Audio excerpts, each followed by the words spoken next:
family's love of London property and use of offshore financial secrecy to hide their wealth is mirrored by another political dynasty of the developing world, the Sharifs of Pakistan. The Prime Minister of Pakistan has been disqualified from office. The court also disqualified the country's finance minister, Arshad Dar. This verdict was unanimous. All the 5 judges declared that Prime Minister Nawaz Sharif is not an honest and sagacious person, and hence he should be disqualified. Nawaz Sharif is the 3 times elected Prime Minister of Pakistan. During his premiership in the 90s, Nawaz Sharif privatized many state-owned industries.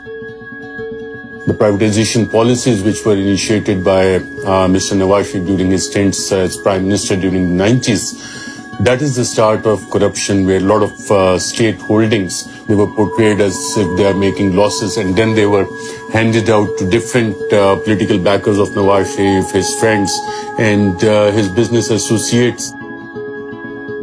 The government of Nawaz Sharif then passed a law that the tax authorities in Pakistan could not question the origin of money that entered Pakistan from abroad. One thing which we need to remember, and this is very, very important. When you're in the power, you can make laws according to your will. You can actually manipulate the system. You can bribe the people. You can get cuts from wherever you want. And this is what the Sharifs has been doing. And this is what they've been accused over the years. It's a close-knit family affair. In the case of Hudaybiyah paper mill, once you look at the directors and shareholders, it's only the entire Sharif family, the immediate blood relations, and a few cousins who are also mentioned as directors.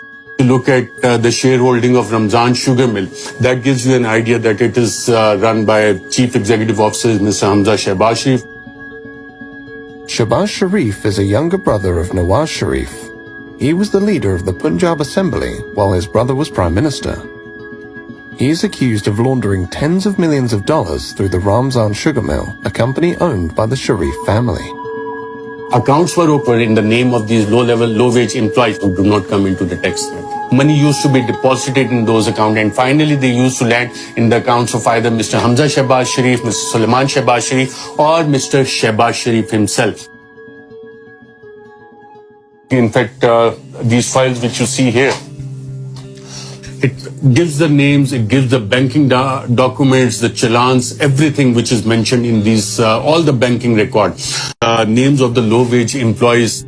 Here is one example. Look at it. Mr. Masood Anwar. He is depositing this in the name of Mr. Shehbaz Sharif. This is 1.6 million rupees. This was deposited in Habib Bank of Pakistan on 27th April 2017 when Shehbaz Sharif was the Chief Minister.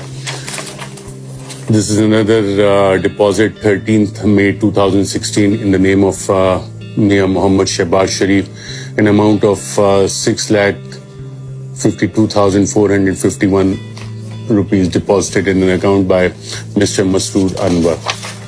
1 crore and 90 lakh rupees being deposited in the account of Mr. Shehbaz Sharif by Masood Anwar. Now, you might ask, who is Masood Anwar? Masood Anwar, according to this investigation by the Federal Investigation Agency, was a low-level employee of Sharif family.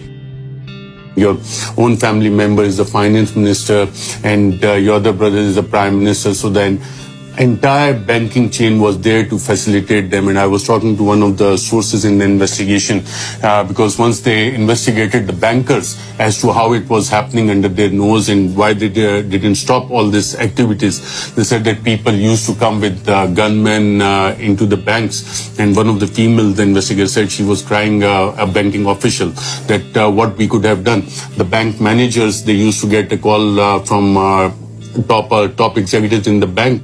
The banks themselves were part of this nexus of covering up the corruption of the Sharif family.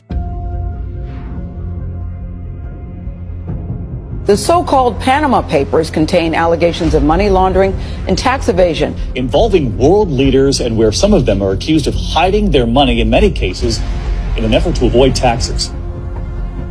It was a surprise for the people in Pakistan because it came out internationally. It had much more credibility because previously over the years the Sharif family had been using the news that all these allegations against them are politically motivated. Sharif's 3 children are named in the Panama Papers. His family owns properties in London through offshore accounts. Sharif's daughter denies owning the London properties. Documents from her allegedly date back to 2006 and show she is a trustee of the properties, not an owner. But those documents are written in a font called Calibri, which was not commercially available until 2007. If you look at 1992 and 93, this is a very important time. Mariam assets grew 21 times. And there's no justification for that. In a single year, you are not a business owner. There's no business under your name, but 21 times your assets are going up. In 1992, Mariam Nawaz turned 19 years old. After the Panama Papers revelations, Pakistan's investigative agencies probed the financial affairs of the Sharif family.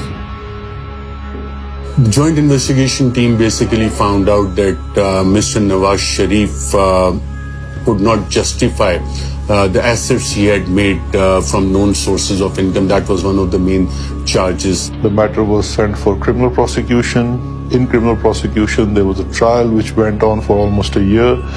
And in that trial, not even a single answer came from Mr. Sharif about the origin of his wealth or the explanation of those 4 Avonfield flats in London. Where is the money trail? That they have never been able to prove. The Sharif family is believed to be one of the wealthiest in Pakistan, but the origin of their wealth remains a mystery. The flat that you're living in at the moment in Mayfair was actually named in the Pakistani paper, The News, last year as one of 4 which was illegally bought by your father through various Swiss and offshore companies. Why don't people who are actually blaming us for that go to the courts and prove it? But do you know who owns the flat that you're living in? Well, that is not the question right now. Why not? But it's the question I'm asking you. Do you know who owns the flat? Well, it's on a rent. I'm living on a rent basis which comes from every quarter from Pakistan. You're renting it personally, or the money comes from Pakistan? The money comes from Pakistan. I'm just like any other student living with his parents.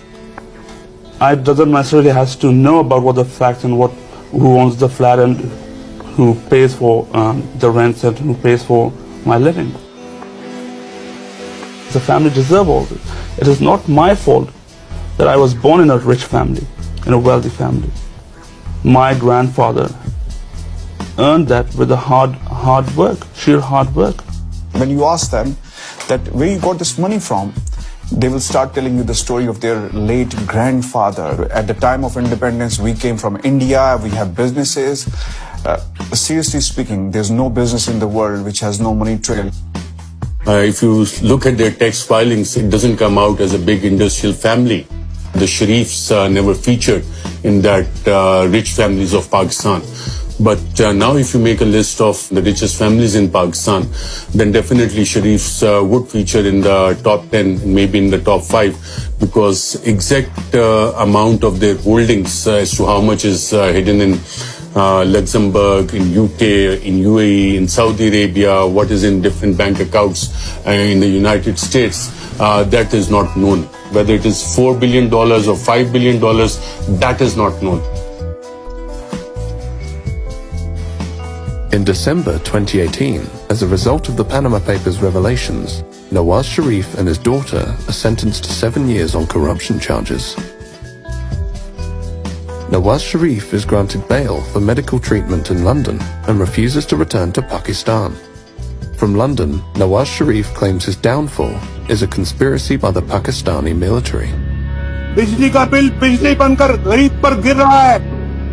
Bajwa साहब, जवाब आपको देना होगा। दवाई ना मिलने से मेरे पाकिस्तान का गरीब मर रहा है। बाजवा साहब, जवाब आपको देना होगा। गरीब की रोटी 10 रुपए की हो गई है। बाजवा साहब, जवाब आपको देना होगा। और जनरल फैज, ये सब कुछ आपके हाथों से हुआ है, जवाब भी आपको देना होगा। आपने नवाज शरीफ को बागी कहना है, जरूर कहिए। गद्दार कहना है, जरूर कहिए। इश्तिहारी कहना है, जरूर कहिए। हाईजैकर कहना है, जरूर कहिए। लेकिन नवाज शरीफ अपने गरीब और मजलूम आवाज की आवाज बनता रहेगा। We contacted Priti Patel MP, the Home Office Minister, to ask her why Nawaz Sharif, who had overstayed his British visitor visa by 2 years, had not been extradited from Britain. Priti Patel had been eager to deport asylum seekers during her time at the Home Office, yet she took no action against Nawaz Sharif. Priti Patel MP in the Home Office did not agree to an interview. We also contacted the National Crime Agency. We wanted to find out why there had been no meaningful investigation into Nawaz Sharif's assets.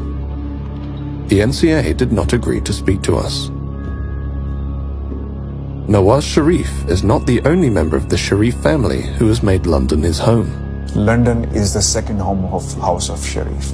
Hassan Nawaz is here, Hussain Nawaz is here, Hussein's children, Zikriya and another son is here, right? Hassan's children are here, Nawaz Sharif is here. And then if you look at Ali Dar, who is the son-in-law of Nawaz Sharif, Asma Nawaz Sharif, who is the youngest daughter of Nawaz Sharif, she's here. Ishaq Dar is here. Then Shehbaz Sharif family is here as well. Sulaiman Shehbaz is here. Ali Imran, who is actually the son-in-law of Shehbaz Sharif, who also lives in this country. Shehbaz Sharif's daughter, Rabia Imran, is also in this country. And she is actually on a run and wanted in Pakistan. Ali Imran is wanted in Pakistan. Ishaq Dar is wanted in Pakistan. All these people are wanted in Pakistan. Sitting in Pakistan, in a third world country, you look at it as to why most of the people who are wanted by the courts in Pakistan, by the law in Pakistan, they find a refuge in London, UK. It doesn't make sense to me. London is the destination of choice for politically exposed persons and their family members who have accumulated vast fortunes beyond their known sources of income. These fortunes are frequently laundered or transferred offshore to or through British dependent jurisdictions, where their origin and ownership are obscured, and money can be reinvested into the global economy. Capital flight is a major concern for developing countries. We know that there is a huge capital flight, and it's not just specific to our time period. It has been historical. It directly impacts the economy because you see the issue is that if our currency is not doing well and we have a serious issue of sustaining the value of Pakistani rupee, that has a correlation with capital flight. The Financial Action Task Force, or FATF, an intergovernmental money laundering and terrorist financing watchdog headquartered in Paris, had put Pakistan on its grey list of jurisdictions. Our financial systems have been made more accessible. We have sharing of information with almost everyone. We are pursuing many money laundering cases as far as we can pursue, because of course the missing element still is the cooperation from the other jurisdictions. That is not forthcoming. And sometimes we wonder that we are in grey list, but the money that has been taken from here is in countries which are not in the grey list. So that is something that, sometimes is like, okay, so why are we in the grey list then?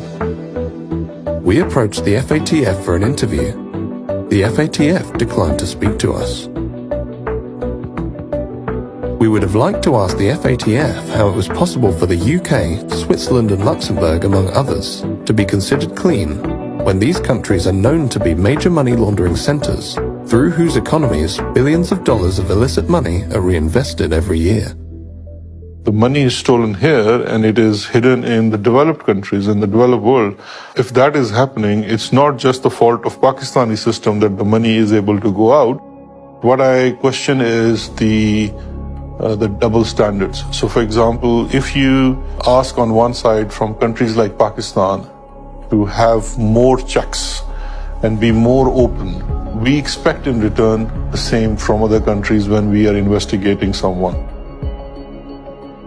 We will write a mutual legal assistance request to, let's say, Switzerland, and we will say that we have information that Mr. A has a bank account in Switzerland in such and such bank. We don't know the branch, we don't know the account number, but he's definitely in the system, and his identity, date of birth, everything is shared, and we will seek information. And maybe 1 year or 2 years after, we will receive certain questions from saying, can you identify the branch name, or can you give us the account number? Whereas we have said in our first request, we don't have those. When Pakistan Tehreek-e-Insaf government came into power, we formed an informal arrangement with the UK authorities called Justice and Accountability Initiative, and NCA also set up a small anti-corruption unit within NCA, which was to assist in Pakistan on its request. The Home Office and the NCA, the UK's national crime agency, are responsible for dealing with mutual legal assistance requests by foreign states. Pakistan filed numerous MLA requests in relation to the Sharif family's assets in London. The requests on Sharif families are taking a lot of time. It's taking way too long to take some simple actions like, for example, freezing of assets or investigating the assets or the activities in the UK when people are, facing charges or convicted of serious crime in Pakistan. Pakistan did its part. We did our investigation, we did our inquiry, but has there been any investigation on British side? We don't know. What about the Mayfair flats? What about the whole property portfolio of Hassan Nawaz that has come in Panama Papers? The impression that goes to people is that everyone who commits such crimes or who is involved in corruption ends up in London, living in Mayfair flats. Than in the interests of the prosecution of crime. In February 2022, The Guardian newspaper reported that the former Conservative minister, Lord Foulkes, who attempted to introduce a public register of overseas property owners in 2017 and 2018, was approached by civil servants from 4 government departments who told him to drop the public register of overseas property owners. Lord Foulkes told the newspaper that it is a real irony that our reputation for protecting the rule of law is one of the things that attracts people who have very little regard for the rule of law themselves and come from countries which ignore it almost altogether. We approached the FATF, the National Crime Agency, the Foreign Office, John Glenn MP, the Economic Secretary to the Treasury, and Priti Patel MP in charge of the Home Office. None of these individuals and organizations agreed to take part in this documentary. But when we contacted Imrankhan, the then Prime Minister of Pakistan, Imrankhan agreed to our request for an interview. Hello, Mike. Nice to meet you. How are you? Very well, thank you. And you? Good, thanks. So you're not going to be in the gallery? No, we'll be out. So what is this? Sort of like a documentary? Yes. Or is it a question and answer? It's a documentary about individuals who've become very wealthy by being at the centre of power and currently have a lot of wealth in London, especially in property. Corruption is not just an issue for Pakistan. It is an issue for all the poor countries. In fact, I've come to this conclusion that countries are poor only because of corruption, and corruption of the elite. It's the corruption of the powerful that destroys a country, not the corruption of the weak. When I, as a Prime Minister, if I want to make money from my country, steal money and then send it abroad, I can only do it if I weaken the state institutions that would check my corruption. So the institutions get corrupt, and they get weaker, and they cannot stand in front of the powerful. The richer countries must come forward and treat money taken out of poor countries, money laundered out of poor countries, the same way as terror financing and as drug money. Because these two, terror financing and drug money, affect the richer countries, the laws are very strict. But there's hardly any attempt to stop this plunder of the poor countries. I feel that there is no incentive for rich countries to repatriate money or take action against these people, because they benefit from them. There are countries that are benefiting from money stolen from our countries and which are parked there. They're benefiting from billions of dollars which flow into their properties and their businesses, stolen from this country. So what incentive would they have? We are the ones who suffer. And this is the dilemma. We don't have the resources to get the money back, and they don't have any incentive to send it back to us. So this is the big problem which the entire developing world is facing. I guess it's a question of now hiring more expensive lawyers abroad. But you see, when you look at the laws, they basically favor, I'm talking about the richer countries as a whole, they tend to favor the crooks. It is so complicated to get your money back.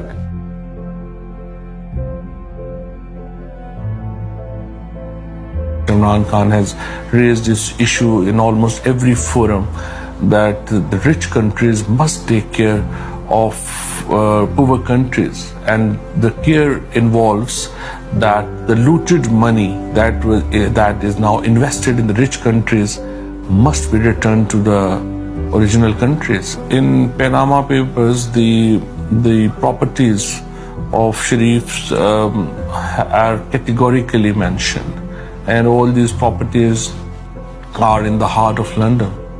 And everyone, including the British government, knows that these properties are actually bought from laundered money. I think international politics play a big role here. So some countries, they say that what is ours and what is yours is also ours. So this is the case with British government right now. Offshore leaks have revealed time and time again that politically exposed persons use secrecy jurisdictions to hide their wealth, launder their wealth, and reinvest that wealth back into the global economy.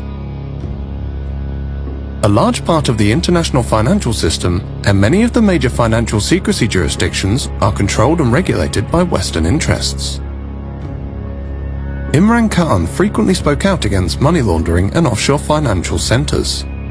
His government challenged Western institutions and governments to return and reveal dirty money and undeclared assets of Pakistani origin, pursued an independent foreign policy, and angered the US by refusing to host CIA sites on Pakistani soil.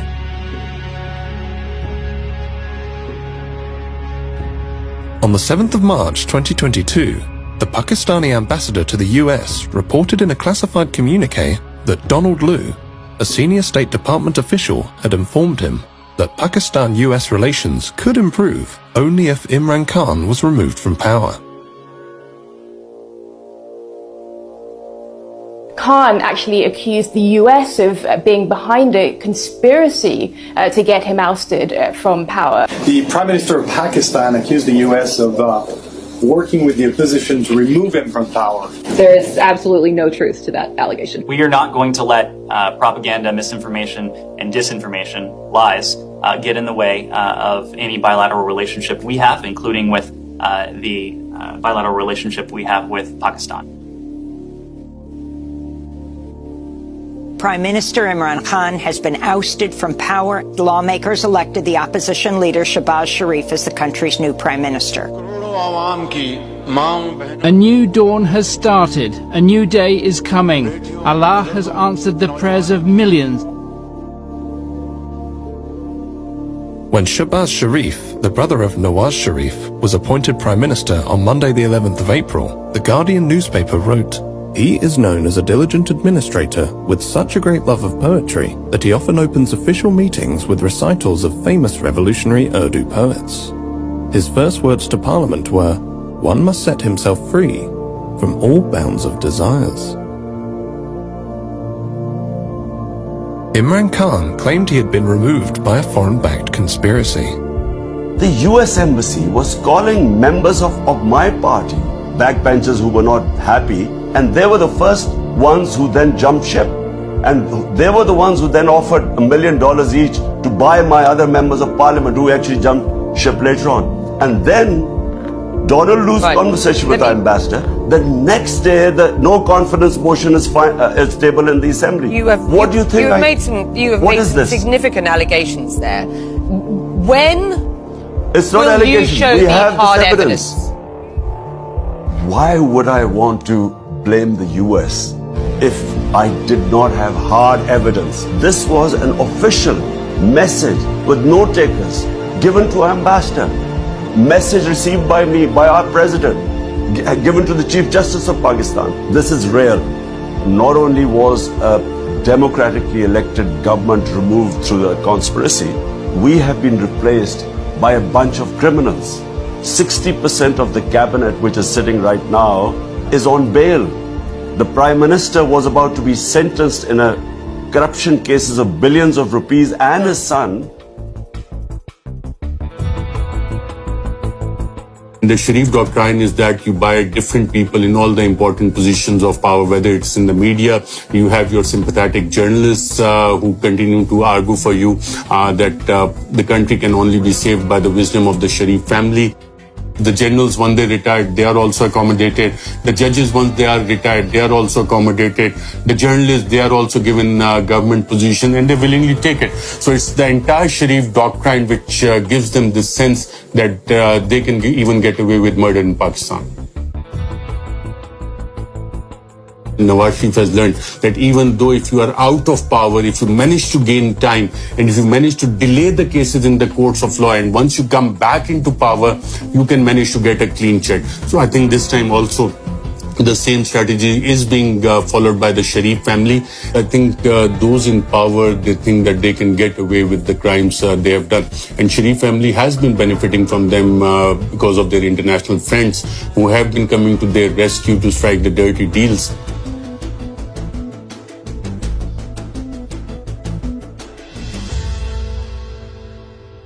Someone once said that to accumulate wealth beyond one's wildest dreams, one must be close to the individuals who make the rules and who enforce those rules.